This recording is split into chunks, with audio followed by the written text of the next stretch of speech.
All right, guys, welcome back to another week of our podcast. We are jumping into Numbers 20 this week. We're coming on the heels of where were we at? 16? 17, and 18. We That's covered right. a lot. You did cover a lot of ground. Yeah. Pretty awesome stuff, though. Just a quick recap, setting up priesthood, some of the stories that we're getting from the time in the wilderness. And this week, we're going to have a pretty big jump. This is kind of what you had mentioned earlier. There's a long period of time we don't get a whole lot. Yeah, so wilderness series, what's it like? God puts his people in the wilderness to train, to prepare, to get them ready. So the Israelites, he got them out of Egypt. Now he's getting Egypt out of them. And these are those stories. But I think the bigger thing, we've all got to get this in our mind. They don't know God. Ish. He got them out of Egypt, and they have the oral tradition from Joseph and Jacob and those earlier stories, but there's no written tradition. So every encounter that we read about in Scripture is an encounter where they're learning about God. So the creation of the priesthood last week, I think God did that as a grace because he wanted to be in the presence of his people, but man, and that's then and now, we just don't even understand what that means. So people were dying left and right because they didn't understand the holiness of God. Mm-hmm. So the priesthood's responsibility was to be a buffer, to be a grace, to be a group that would set the stage, and they would represent the people to God and God to the people. And so that was established. And then we tried to run down and make that connection to what that means today. And go check out the sermon. It's awesome. It's a lot. Definitely check it out. That's an interesting thought you mentioned of that grace, because a lot of times people think Old Testament, there's not a bit of people grace getting wiped out. That's not the God I know. That's not the Jesus connection. Yeah. And it's an interesting thought. You're saying how we can see grace in that. But he actually says, I'm doing this so that the wrath will not spill out on Israel. That's huge. So it is a grace. If the priesthood in this setting did its job, then 16,000 people wouldn't be slaughtered. So go do your job. Jeff, go do your job. Okay. All right. Well, on that note, hey, let's get into it. Yeah. So, do you want to talk about the jump, the timeline? Because something's kind of shifting here. We've been pretty kind of in one spot, kind of camping, and now it feels like we're shifting to a little something different. If you're reading the Bible in the Read the Bible in a Year plan, when you go from chapter 19 to 20, it's not evident, but there's a 38-year gap. We do not have the stories of what happens in that 38-year period. They were camped in a location, and then it was time to move. They're moving. And so when we get to chapter 20, this is Israel on the move, and in your mind, you have to place 38 years of death, old generation passing away. Moses is still there. He's still in charge. But this chapter is marked with the first of the old guard that passes away, which is Miriam, Moses' sister. So she dies. It starts off in that chapter. And then we're not going to include it in our reading this week, but if you went to the end of chapter 20, Aaron dies. But before that happens, God commands Moses to take Aaron up on a mountain, take his vestments, his priest vestments off of him and place it on his son, and then come back down. And so you start to see the makings of this big change in leadership. And if you've ever been in an organization where there's a change in leadership, it's tough. Yeah. Transition, a steady, true 40 years of no stories. Right. So did nobody die? Yeah, a lot of people died, but maybe it wasn't, something that was notorious. Right. That happened. They might have just been living and surviving, and here we go. This is the next thing where they're like, oh, okay, God is still doing his thing. And it's as what God said, that this generation had to go, and the next generation were the ones to go in. Yeah. So they moved from camping to marching. Imagine a young, restless generation. Moses has watched everybody else die off. And they move to the place. So they get up and they move to the place where they originally were when the spies went into the promised land. Mm. So it's kind of like revisiting the scene of the crime. Yeah. And they're thirsty. And there's no water. But as we know about Israel, they're not going to complain. They're gonna take it they're in just stride. gonna be thirsty. They're just going to be like, hey, God's got a plan. He's working it out. Yeah, as he always does. And we're not going to be any part of that trouble. That's right. I wanted to make sure. We don't want to cause any trouble. Ooh, I went way too far back. So they find themselves now at this place. no water, and it's a revisiting, not the same place, but it's a revisiting of when they came out of Egypt and there was no water. Surprise, the next generation acts just like the previous generation. Yeah. You know, I think we like to think they all die in the wilderness, the next generation is like, let's go fight. No, they're thirsty, and they're complaining, and they're grumbling. And the first story, for reference, you can go back to Exodus 17. But God tells Moses to strike the rock. Moses strikes the rock, and water comes out of it. In this instance, the people cry out. Moses drops on his face because, what are these people doing complaining? And they're just like their parents. And God says, okay, here's what you're going to do. Go back to the rock, speak to the rock, and water's going to flow from it. Well, Moses speaks, but not only to the rock. Mm-hmm. He speaks to the people and everything. And you're left in this little piece where, what did he do so wrong? Because after 40 years, you'd be so wildly frustrated that you'd want to say something too. Right. But he calls them rebels. And then the biggest thing that most people in our Bible studies point out is he says, shall we bring water out of this rock? In other words, now he kind of takes the seat of God. Yeah.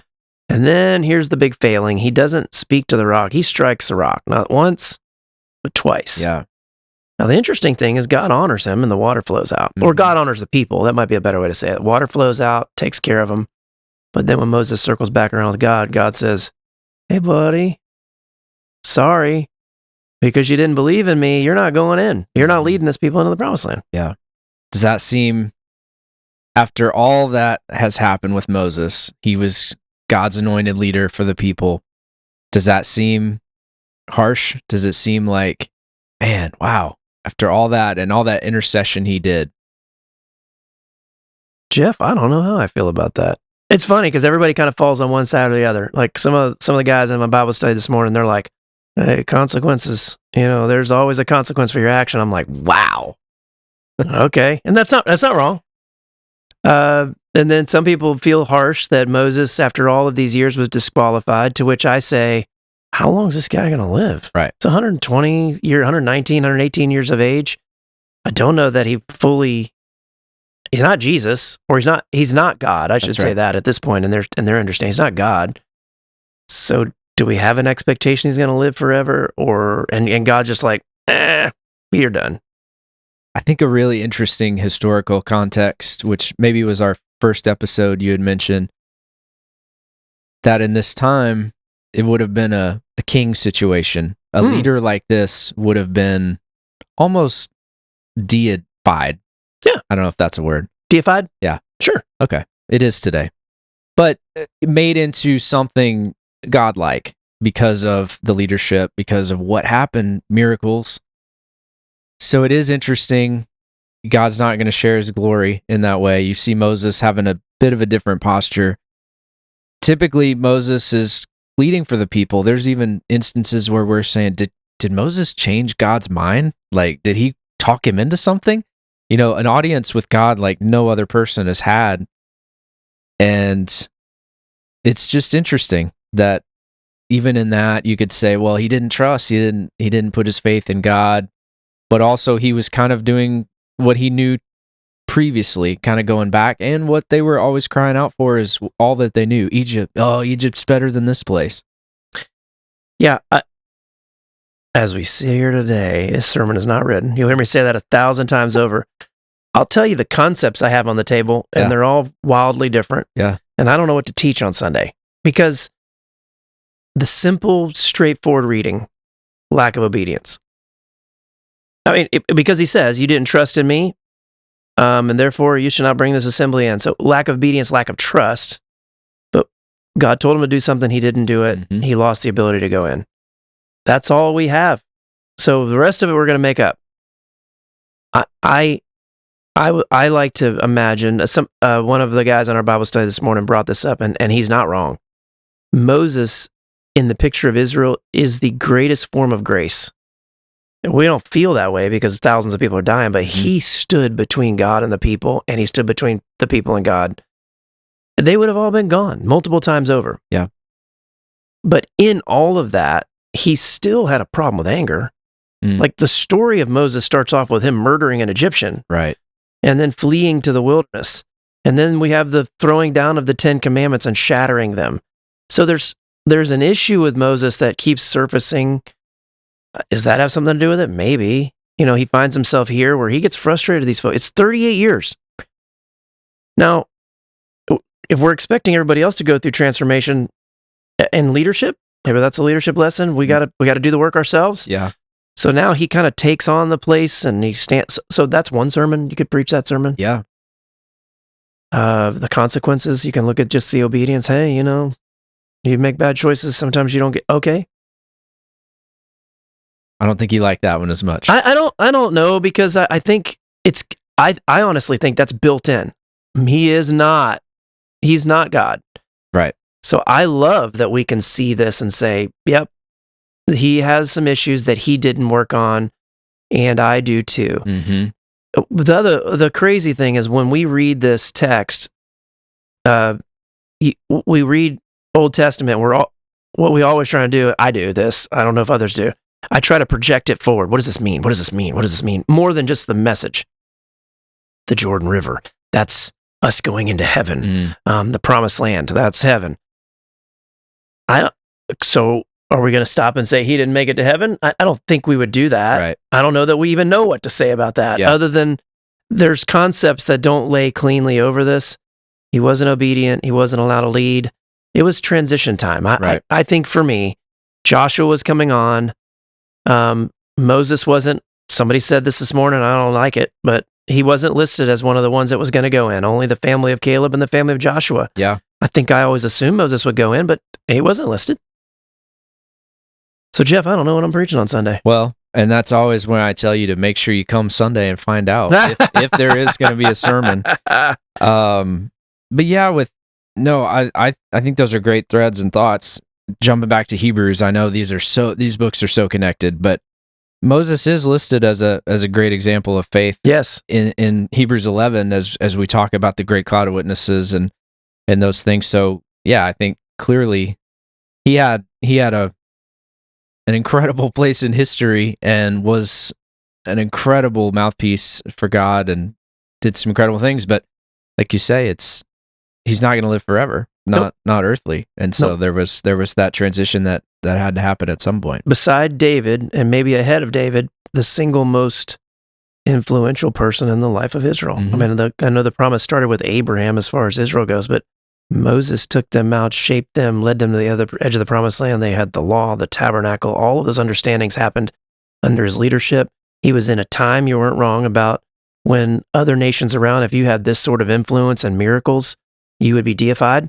And so therefore, it would create a situation that he never stepped into. He never fell into that trapping. So he stands as a person that's pretty amazing. But the fact that we see a little bit of frailty in there, I think helps us. Yeah. He wasn't God. Jesus was Jesus. Yes. And thankfully, we now have grace. But he didn't fail. He blew it. But it wasn't like, I mean, I don't know what to say there, right? Like, yeah. He led the people. He accomplished so much. So his life is amazing. Exactly. What else is he going to do? Right. Go in and destroy all these people and then watch it implode? Right. They're still human, right? So it's not. There's a good jumping off point, I would say. Yeah. Joshua, good luck. So I don't know. And there's still the distinction. Yeah, God is God alone. Yes. And you're not going to confuse the two. Yeah. And what God's doing through Moses in Moses is not the same thing. Let's talk a little bit about the symbolism. And Moses is not the Jesus figure, but the rock kind of is this kind of that symbol of provision. Could be. Or it could be that we're making it up. The striking of the rock, biblical scholars love, that's a word I use, I don't know why I say that, but they love, in the first one, he strikes the rock. And so they believe it as an archetype for Jesus. So Jesus was struck. And salvation came forth from the rock, right? The rock, the cornerstone.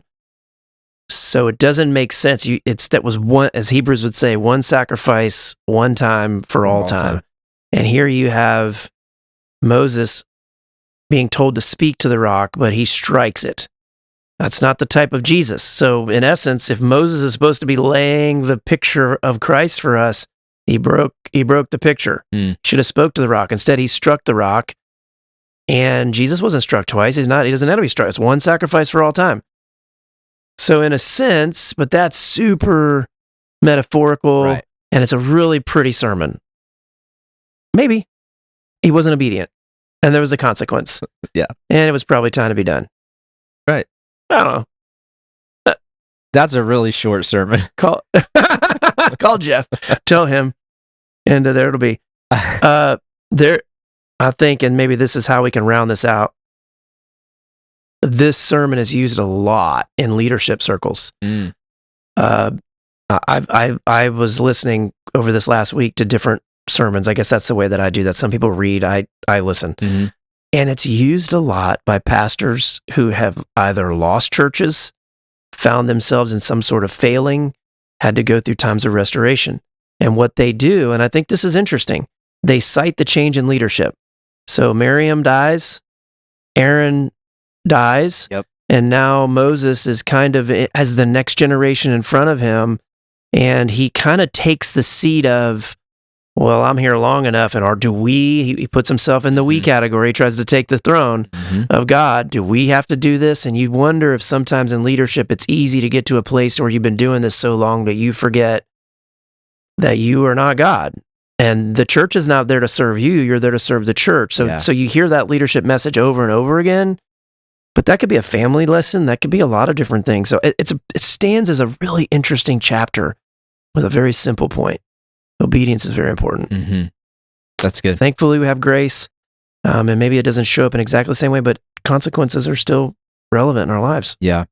And we'll see it a couple more weeks in, but we see Moses finish. He finishes really well. Yeah. I feel like he hands it off and writes a song, preaches an incredible sermon. I mean, it's his last words, and he even in this moment, he doesn't give up. He finishes the race, and I think does it well. But it's very interesting how this comes to pass. And we had our trivia moment in our Bible study this morning, because the question is, did Moses ever make it into the promised land? And everybody says, well, he was able to see it. Mount of Transfiguration. Jesus snuck him in, right? So when Jesus was transfigured and he was stood there with Moses, they were in the promised land. So he made it. There you go. Somehow, some way. Maybe not the way he thought he was. Not the way he thought. Not what he expected. But it's there. It's in Scripture. So I'm looking forward to flipping a coin and deciding what... I'm kidding. That's probably not the best way to write a sermon. Write 3 and pick one on Sunday morning. Just draw one. Maybe one. We're going to have 2 services this week. That's right. So if you're coming on Sunday, 9 and 10:45, service times are going to be different. That's right. We're excited. It's going to be awesome to get us all together, and can't wait for that. It's going to be awesome.